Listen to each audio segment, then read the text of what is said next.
My Hero Academia's Quirk Singularity Theory. On the surface, My Hero Academia's premise appears straightforward. The anime tries to show the real world as it would be if the majority of people had superpowers. As a result, the series' fundamental battle is between individuals who use those powers for good and others who would use them for evil. Except for the looming shadow of the supervillain One for All, who threatens to take over the planet, life in the world of My Hero appears to be fairly good for the most part. However, as fans may be aware, there is an insidious secondary threat threatening the world of My Hero, and it isn't your typical supervillain. The Quirk Singularity is an in-universe idea that suggests that this showy superhero civilization is on the verge of extinction, which is occasionally discussed in the series. The Quirk Singularity could be the end of My Hero Academia.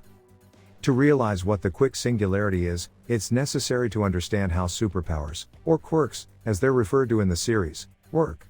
The average metahuman body, like a human's genetic code, can contain one unique quirk.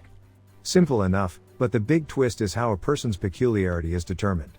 The two quirks of metahuman parents are frequently blended into a new single quirk for a metahuman child, just like the two parents of a human child each give half of their DNA to their offspring.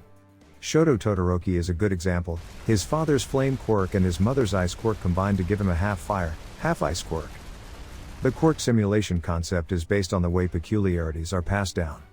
The hypothesis, which was first addressed in full in Season 4 Episode 16 of the My Hero anime, states that as idiosyncrasies are passed on to new generations of offspring, they get more complicated and powerful.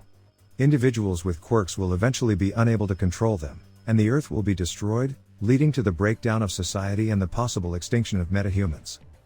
Dr. Shigaraki, the crazy scientist known to fans as One for All's right-hand man, first proposed the in-universe notion of the Quirk Singularity. Garaki found an ally in One for All, despite the scientific community's initial rejection of his idea. Garaki's theory seemed plausible to the supervillain, who had witnessed the entire history of metahuman society.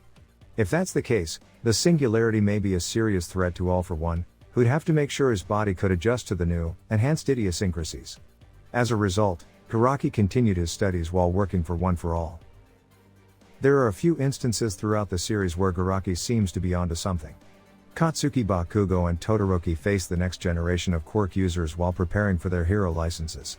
Despite the fact that the youngsters are just a few years old, they already have incredibly powerful peculiarities. Characters like Himiko Toga and Tomura Shigaraki, for example, evolve their peculiarities during battle to become more powerful, as depicted in the Metahuman Liberation Army storyline. There's no disputing that oddities are becoming more prevalent as time passes.